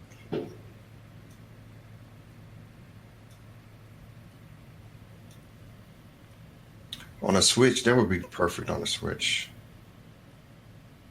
You think Skies of Arcadia 2. Well, Golden Sun, do you think you'd like to see like a graphic update and or a remake to some of the gameplay? More of a no. Keep the gameplay. I love the gameplay. I wouldn't touch the gameplay. I would just up the graphics pretty much. Mm-hmm. Skies of Arcadia, I would say, because that was on Dreamcast, so definitely build that from the ground up. Put new graphics on it. Did you ever play any of the war games? War? Like Advance Wars? Oh, no. Those strategy games, right? Yeah, it was sort of like... Tactics. It was like a modern military version of, I think, Breath of Fire, where you move units and they clash with each other. It's not an original system. There have been other franchises. Oh, okay. How about Sonic Adventure, the first one? Yeah. It's like a graphic update, at least. How about Sonic 06? That, no. Never. Dude, when Mario All-Stars came out on Super Nintendo back in the day, Mm-hmm. oh, you talking about remaking some shit. The way they did that was... I never thought Nintendo would do anything. I mean, back then. I don't know. The I mean, good or bad? No, that's a fantastic... When they remade... They put all 4, NES games. I didn't think anybody would ever do that back, I don't think anybody did that. Well, my favorite edition games and then do that, something like that. My favorite addition on that was that you were able to save in Mario 3 finally. Yeah, but I think I would say that was one of the first remakes. I mean, that was around, wasn't it? Because what other game back then had an 8-bit upgrade and changed the backgrounds and the graphics in it? Well, they did that for a decent number of popular NES titles, although some of them were Japanese exclusives. They remade the first 3 Dragon Warriors for the Super Nintendo. They remade... Oh, okay. Well, they had a Super Famicom Wars, the Super Nintendo Japanese equivalent of the war game, the original Nintendo war games that started on the NES, but it was only in Japan. And then, of course, you had all the Mario games. You had the remake of Legend of Zelda, which was BS Zelda, but it was only released in Japan. I'm trying to think, there were more. A lot of games around that time, they called them Super This, Super That. And a lot of them were sequels, but at the same time, they were also, in a lot of ways, remakes of the originals. Even though they were completely marketed as new games, and in a lot of ways, they were just that. That line is very blurry. Yeah, I mean, you're working within a small space of time. It's sort of like PlayStation 1 to PlayStation 2. Now, the Klonoa on the Wii came out. That got an entire graphical overhaul. So that was another remake. I'm very happy with. I'm very. I can't think of maybe it's movies I really hate remakes of. Because so far I have not had too much disappointment in the game realm of remakes thus far. But well, I mean, generally remakes, like you basically just stated, remakes of movies are often less successful than game remakes. Successful or not, they're just not even really that great, or not even. They're either mediocre or worse. Yeah, like don't ever remake Back to the Future. Leave that as is. Oh, they will. But then The Thing was a good remake. Because I have the 1950 version of it, and then you see the 80s version of it. Well, I think what makes a good remake is when you're able to capitalize on technology or techniques that weren't available for the originals. Even that doesn't always work, but... Yeah. For instance, you've seen True Grit and the Coen Brothers remake, right? I know I go to this example a lot when I talk to people about remakes. But I thought the Coen brothers version was better in almost every way. And I don't think that was even necessarily a technological issue. I think that was just a vision issue. Like, the original, it was a John Wayne feature movie, right? Right. And John Wayne, that was in his later years. He was getting fat. So the Coen brothers, they took, some younger actors. They redesigned some of the characters, and they re-envisioned the plot in a lot of ways. And they've done that with some video game remakes. But, like, a technological remake, a remake of a movie that was made because they had more technology, like you would say The Thing, or what's another good example?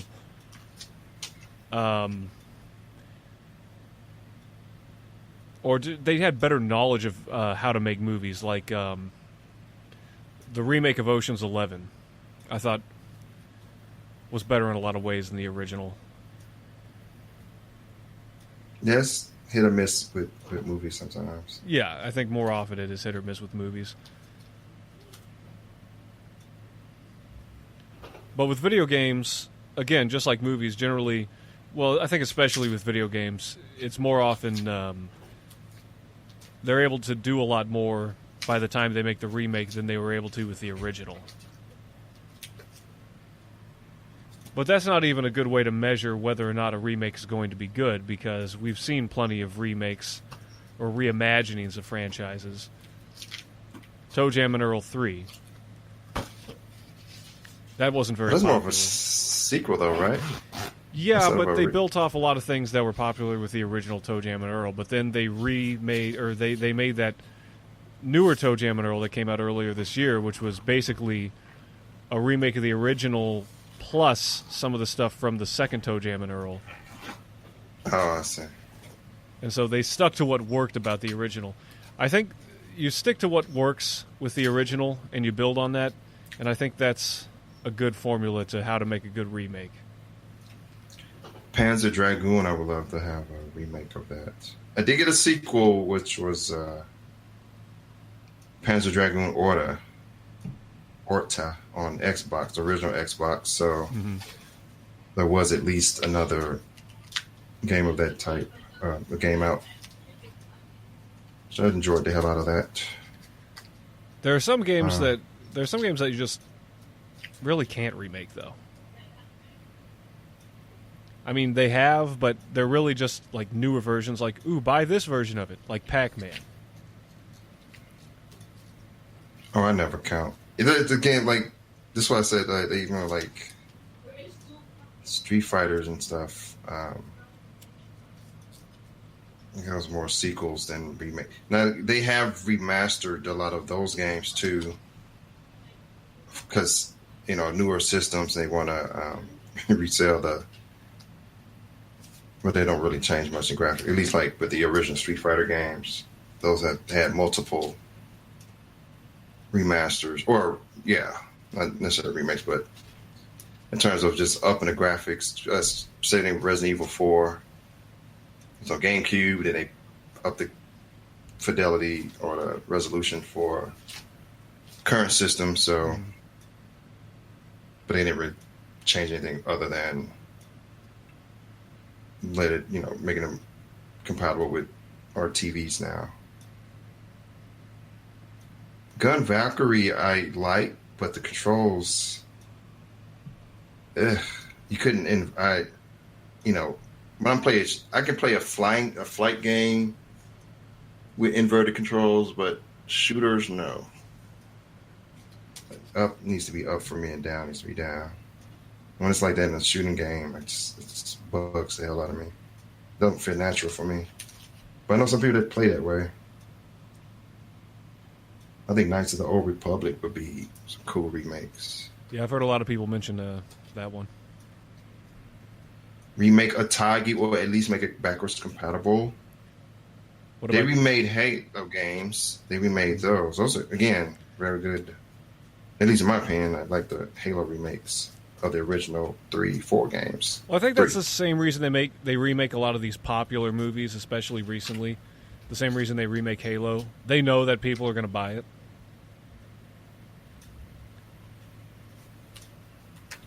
But it's weird though. It seems to work better with games because I guess you can. Movies like again, it doesn't. It's always hit and miss. Like some, like remaking Gremlins would be stupid to me. It's one of those movies that was unique, and I don't think it would have the impact that it had when I saw it back in the day. Even if you showed like some movies can still hold up, even older movies, without having to be remade. Well, I think a big difference I've noticed for remakes on movies is that they're not making it for the people that originally saw the movie. I get that, but it's even still, it's the opposite. But even still, it's like, again, Raiders of the Lost Ark, and like I would just show my kid that the old ones. I think it's just as remaking that would be, other than like, what would you do with that? I mean, that's up for the writers to decide. But that's what I'm saying. Right? I think they would screw it up trying to mess with the writing of it, or like I said, like even like Back to the Future. I hope they would never try to remake that. Leave it as is, unless they did. But then you had like the Psycho, where they did shot by shot of the original movie, and then nobody liked that either. So it's like, leave Psycho alone. It's okay as it was. I just don't think some things need remakes. I think it's really just random. Or it comes down to a lot of factors with what works and what doesn't. I mean, the people that love the original, you're going to have a hard time selling a remake, even if it is frame by frame identical.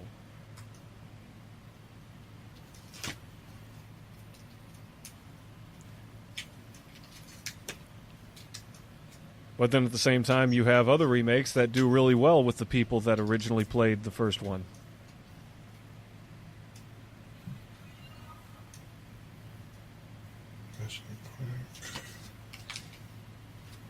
I'm trying to think of games. Some Sega games I was a huge fan of that I'd like to see remakes of. They redid Double Dragon. I was waiting for a new Double Dragon since I can remember, and they actually did a newer version of the game. It looks exactly 8-bit.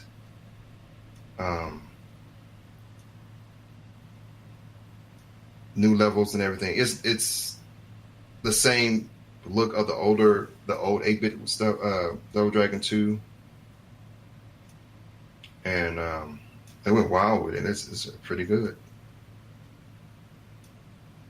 They did a good job on that. I remember because a bunch of games were coming out with either remake or remasters, and I always wanted them to do a Double Dragon, at least in a newer Double Dragon, but with the old 8-bit graphics, and somebody actually did that. So I bought that as soon as that came out.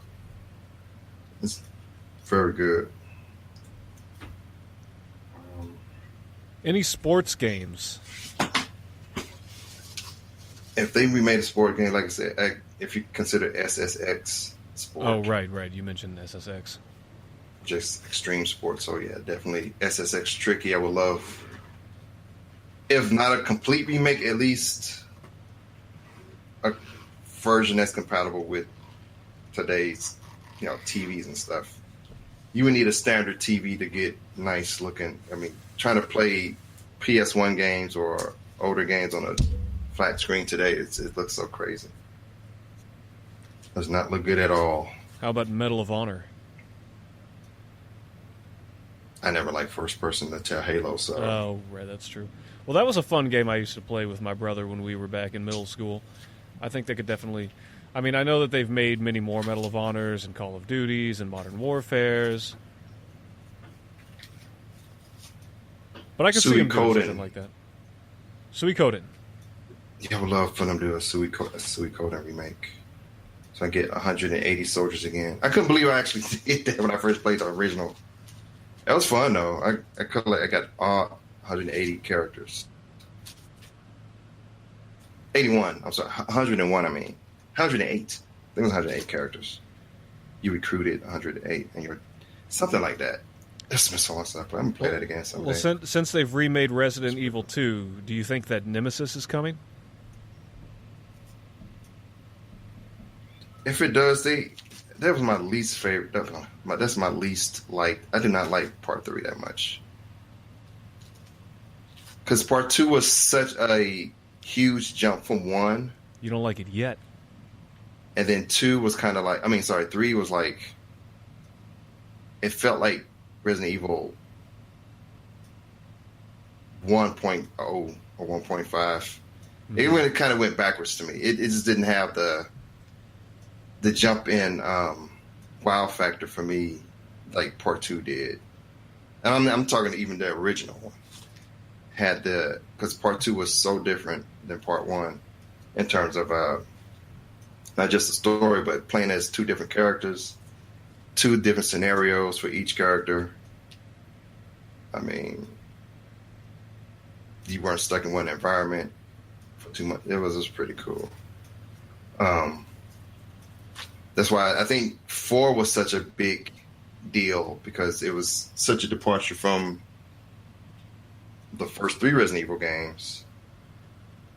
I think they revolutionized the whole over-the-shoulder thing too. I can't think. I'm sure there was some game out before then that did that.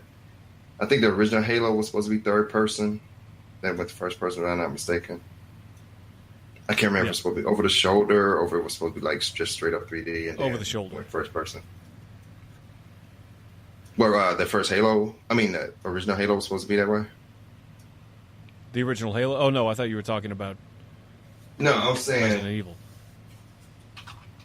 I was saying I don't remember any games doing the over-the-shoulder thing until Resident Evil 4. But I do remember when Halo was originally designed, I think was supposed to be third person. But I can't remember if it's supposed to be over-the-shoulder third person or just straight up, and then it went to first person. At least that I remember from the making of Halo. One of the disc I have talks about how the idea of Halo came about, and I think it was supposed to be like that. Tomba 2, I would love to have a remake of. The Evil Swine Return. That was a PS1 game. Strider. They did have a new Strider. Never mind, they did remake a Strider game. I don't know if it's of the original or there was just a new kind of a reboot kind of a thing. Persona 2, I would love to have a remake of that. How about Jet Set Radio?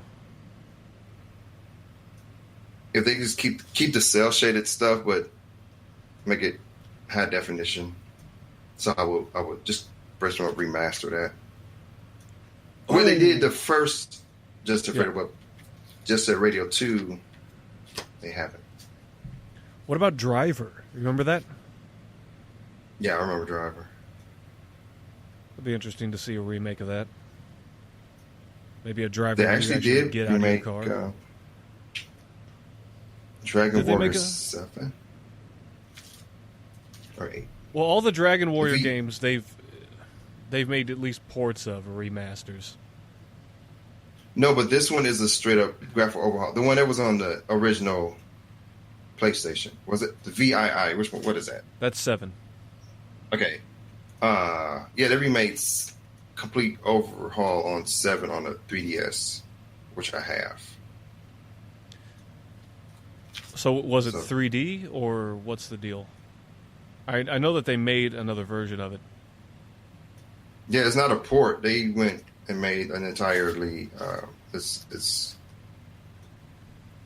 whole graphical overhaul with 7 Dragon Warrior. Good because Dragon Quest. They basically took the idea of the 16-bit Dragon Quest and put it onto a PlayStation with some diagonal movement, and I thought they could have done better than that.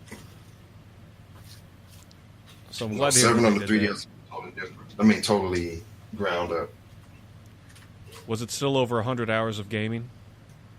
I haven't touched it yet because I'm trying to beat some other stuff, but I know I got it when it released.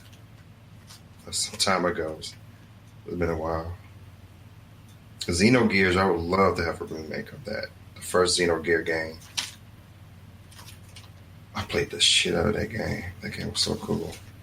That's when Square was just killing it back then.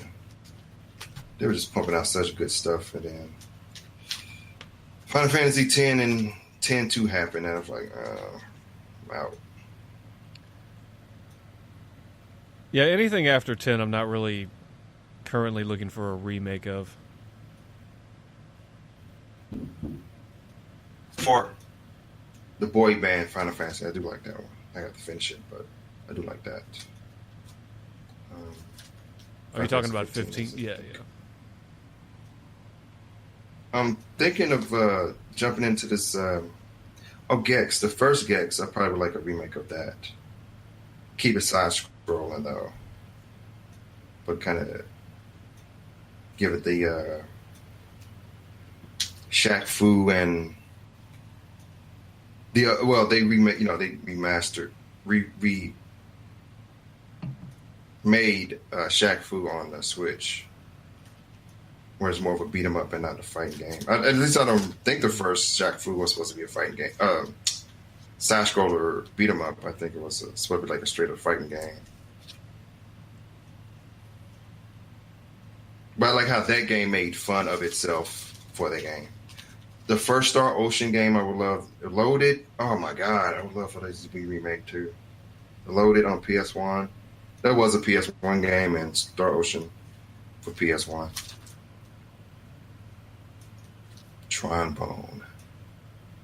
I never beat Trombone, I don't think.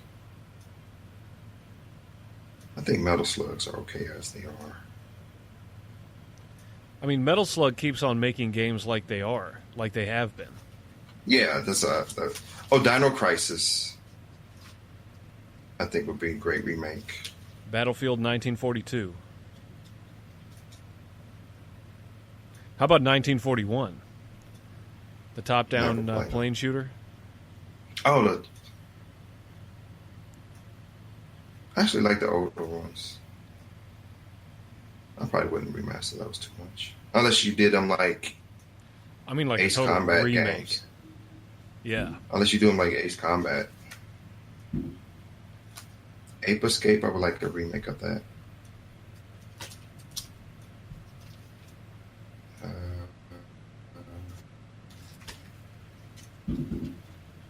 Silent Hill, we mentioned that already.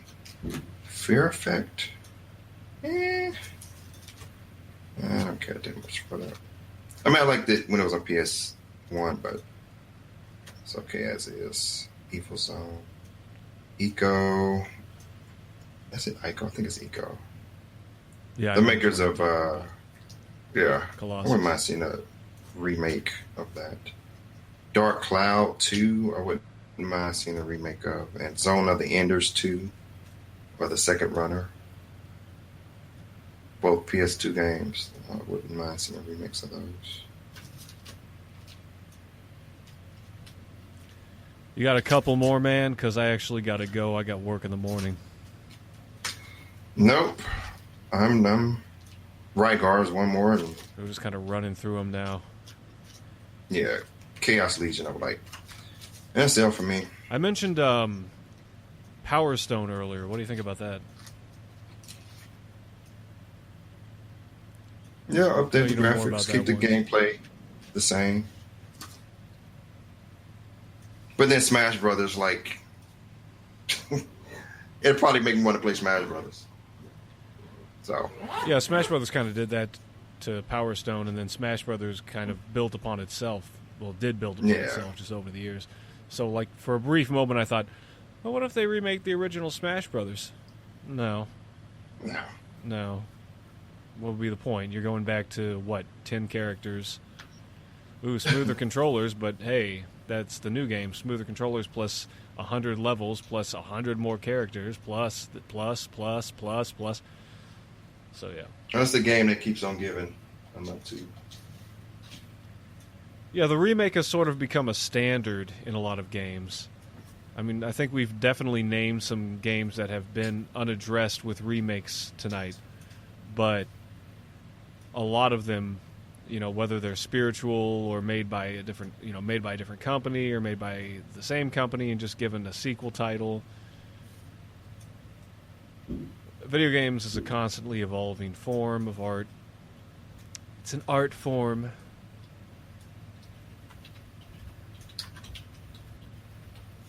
It is what it is, as people say.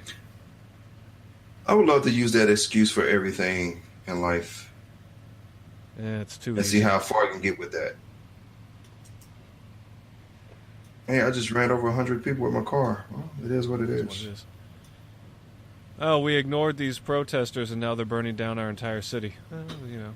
It is what it is. Yeah, you see what it is. Guess you're going to have to remake that city.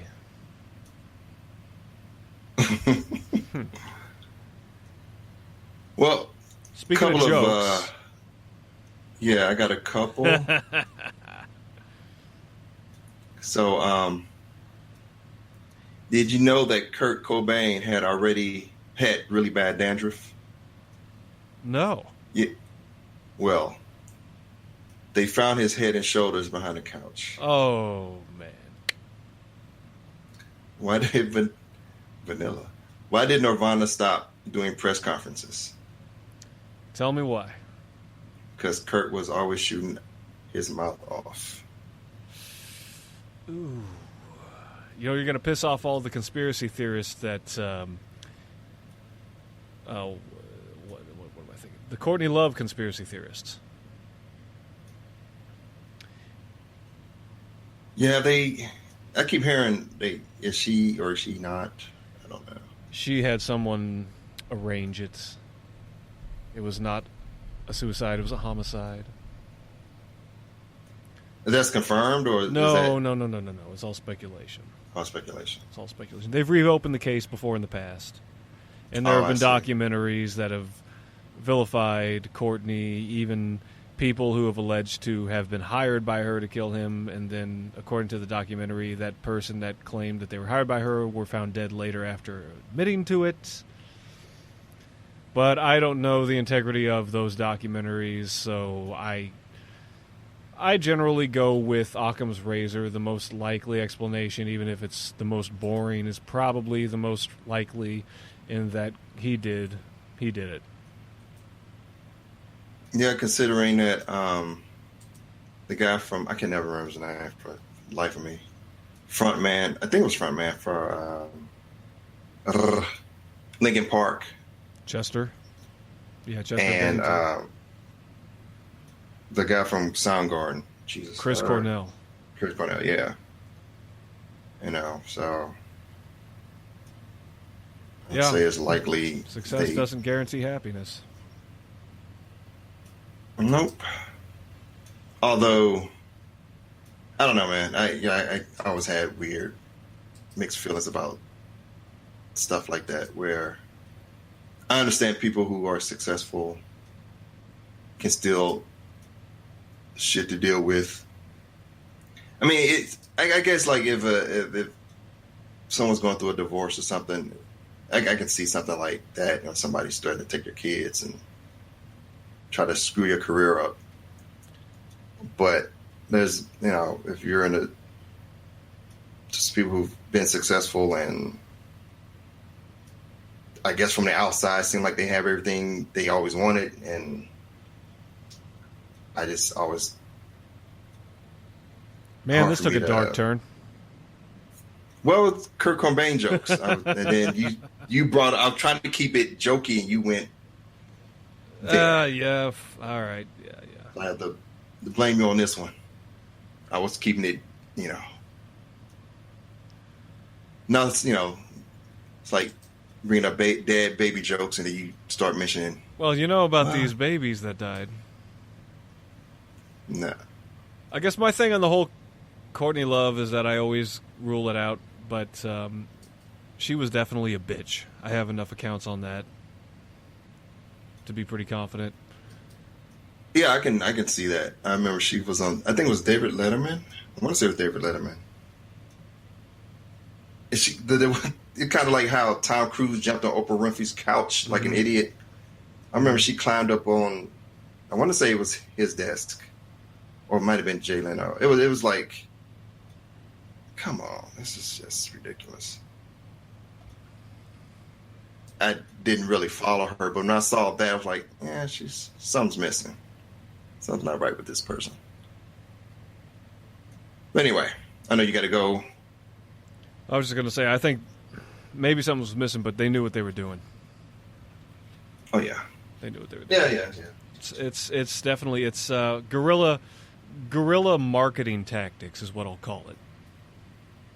Surgical strikes. You know, like selling your bathwater, but to a more extreme degree. So if it was that easy, if it was just that easy. Well, apparently it is. You just have to have a cute voice and wear a bikini and stream every day. Or exactly. something else. I mean, I don't know. There's been some crazy shit, you know. Look at, no, I'm not even going to give that person attention. But bottom line is, if you can make it sell, you can make it sell. The question that comes down to you is it worth it to you? Because half of the people are going to think you're an asshole. The girl or the... No, just anybody that goes to like extreme means to get attention. Oh. And I generally mean coach. Like in a negative way. That's the culture we live in, man. Yeah. That's the culture we live in. I think it started with the not Kardashian. Who was that before that? The Hilton. Paris Hilton? Yeah, where all these sex tapes were coming out with celebrities, and this had to be like before Twitter and YouTube and stuff, right? I don't remember. Yeah, well, I mean, the rappers really took it up to another level when they were starting to threaten each other. Well, I'm talking about just attention seekers. Wouldn't you consider that attention seeking? No, I mean, like rap beef.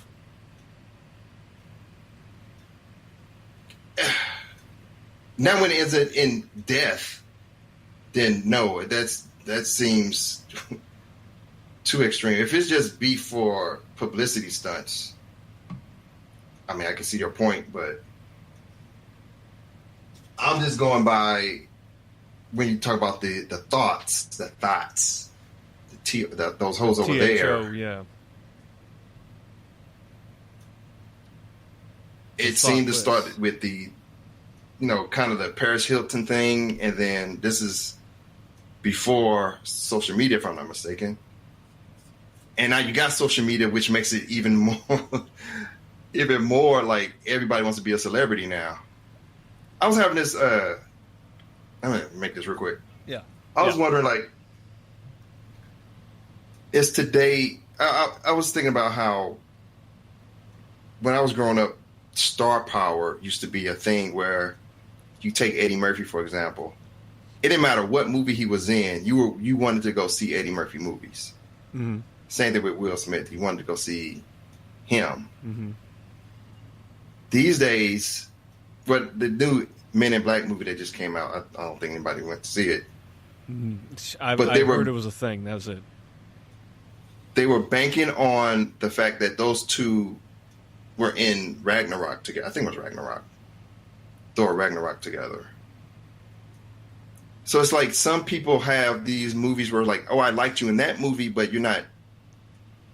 I don't care about you in another movie. This is what I've always hated about Hollywood. You're touching on something that I haven't thought of in a while. Something I've always hated about Hollywood before a lot of criticisms that have arisen out of Hollywood. Star power. The idea that a movie is sellable just because of the actors. Maybe it's a personal preference, but I'd like a movie to sell because of the way it was made, the way it was shot, directed, designed, written, instead of just having a couple of pretty faces that everyone loves or popular personalities. Not taking anything away from them, even though you have a lot of vapid, vacuous trash out there that's considered a star. The fact that you can sell a movie based on that has no value to me. Well, that's my point. I don't think star powers have star power anymore. I think they think they're more important than they actually are. Because, like I said, back in the day, and those were still, I mean, the movie still had to be good to you want to still go see an Eddie Murphy movie, for example. Mm-hmm. He had to have a string of hits of movies. He just kept making good movies. And because of who he was, you still, same thing with Will Smith. You wanted to see him in his movies, but now that we got social media where everybody can be their own celebrity, I don't think these people in Hollywood have the star power they think they have. No, you're right. Even if they were in a successful movie, they, like I said, people might be okay because they were in that Marvel movie. Anything out of that, they don't care. Look, same thing happened with Finn from. He was in a Star Wars movie. He did Pacific Rim 2. Nobody went to go see it. Nobody cared about him. You know what I'm saying? It's like they're not as. I don't think star power have the power they think they have anymore. I think it's more they're a celebrity. They were in a successful movie. Anything besides them being in that, they don't. I don't think they have the reach that they think they do. Or I think star power they think they do. Yeah, I think the movies aren't the place anymore for the modern day star power. A lot of it is social media now. But the funny thing is that those people don't generally cross over into the Hollywood scene where you would find the star power. And those old school Hollywood stars now, even if there are new ones that are gaining popularity, they generally don't cross over into the social media stream. You have a couple of exceptions, like when the internet adopts that personality, like Keanu Reeves recently has been going through that sort of lionization without his own. I mean, he's done some public appearances definitely to play into it, but Keanu Reeves has gone through like what I noticed Bill Murray went through in the 2010s, where like all the millennials picked up on him and he was like, oh, this guy is great. Now the young kids are taking Keanu Reeves and doing the same thing with him. But that's not the same thing as what you're talking about. You're talking about like social media stars or controversial social media figures or internet, not just social media, YouTube stars. No, it's not the same thing.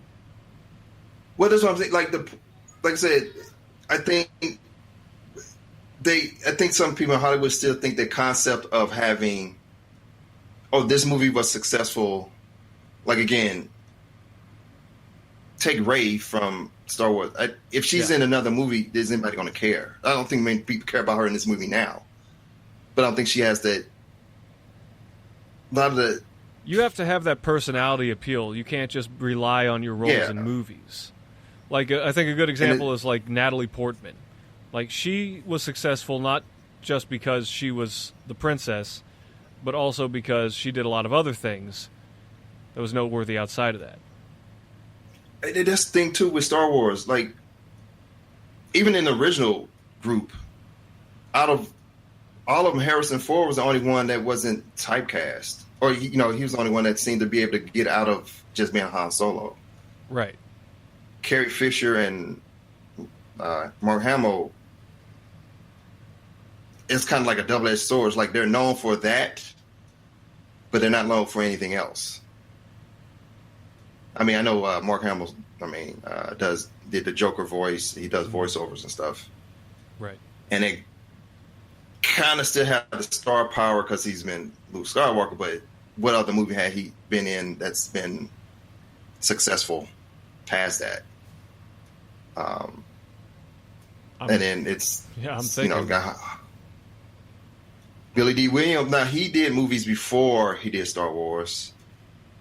So did Samuel L. Jackson before he did Star Wars.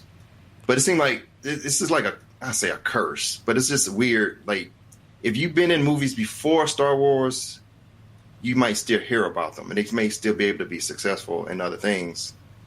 Right. The ones that kind of start in Star Wars, they don't go anywhere. It's weird, kind of how that works. Right. Well, Star Wars doesn't have the same relevancy, the new Star Wars movies, as the originals. Right. Yeah. All right. But anyway. like I say, even all right. This ends. Okay.